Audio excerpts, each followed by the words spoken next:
Você sabia que o PlayStation só existe por conta de uma traição?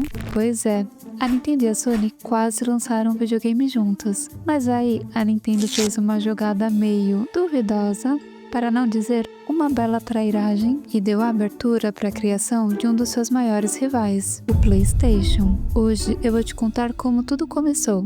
E para isso, a gente vai precisar voltar um pouquinho no tempo, antes do Zelda ou até mesmo do Mario, quando a Nintendo ainda fabricava baralhos. É isso mesmo. Em 1889, em Kyoto, um rapaz chamado Fusajiro Yamauchi criou a Nintendo para fabricar cartas Hanafuda, que é um baralho japonês, e na época era bem popular por lá. O baralho que a gente conhece aqui hoje não eram muito bem vistos na época e até chegaram a ser proibidos no Japão por muitos anos. E como toda empresa visionária, a Nintendo não parou por aí. Nas décadas seguintes, ela tentou de tudo. Serviço de táxi, arroz instantâneo, aluguel de fita VHS e até hotel do amor. Esse tipo de hotel mesmo que você tá pensando. Mas nada disso deu muito certo.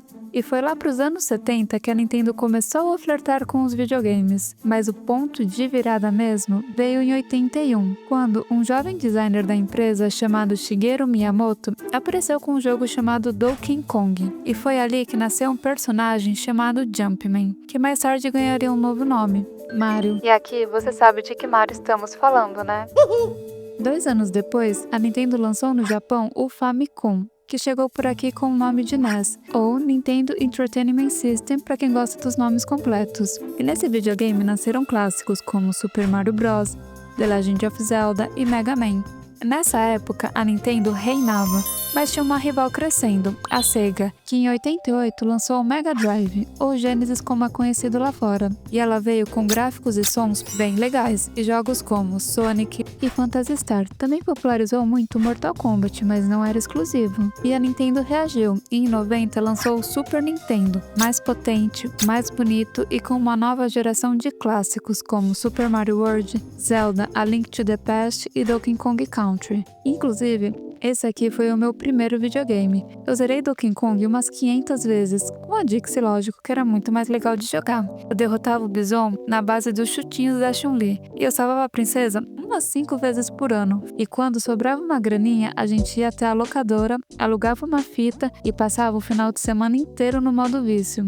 Nossa, bons tempos, hein? Mas enfim, voltando para a história, a Sega logo veio com uma novidade, o CD-ROM, e foi aí que a história começou a mudar. Os jogos passaram a ter trilhas sonoras de estúdios, fases gigantes, outro nível. A Nintendo olhou para aquilo e pensou, não dá para ficar para trás, né? E aí ela chamou a Sony para uma parceria. Sim, a mesma Sony que hoje faz os filmes do Homem-Aranha, só que na época ela era referência em tecnologia de som. E um detalhe é que essas duas já tinham trabalhado juntas antes, e essa história é bem interessante. Lá na Sony tinha um engenheiro chamado Ken Kutaragi. Ele viu a sua filha jogando no NES e pensou, massa, hein? Mas esse som aí tá bem pobrinho, acho que eu consigo fazer melhor. E aí, ele começou a desenvolver um chip de som na surdina, usando os laboratórios da Sony, sem ninguém da diretoria saber. E quando descobriram, quase mandaram ele embora. Mas aí o presidente da empresa achou a ideia genial, curtiu a ousadia do Ken e bancou o projeto. Esse chip, chamado de SPC700, foi parar no Super Nintendo. Então, já que essa parceria deu certo uma vez, a Nintendo e a Sony começaram a trabalhar juntas de novo, só que agora no mundo dos CDs. E como que ia funcionar?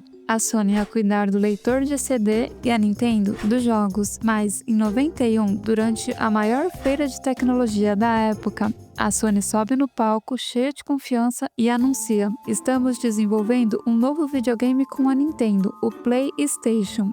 Isso, na época o nome era separado mesmo. A galera ficou super empolgada. Só que, no dia seguinte, a Nintendo chama a imprensa e solta: estamos rompendo com a Sony e agora vamos desenvolver o projeto com a Philips. Imagina a torta de climão. E para piorar, tanto a Sony quanto a Nintendo são empresas japonesas.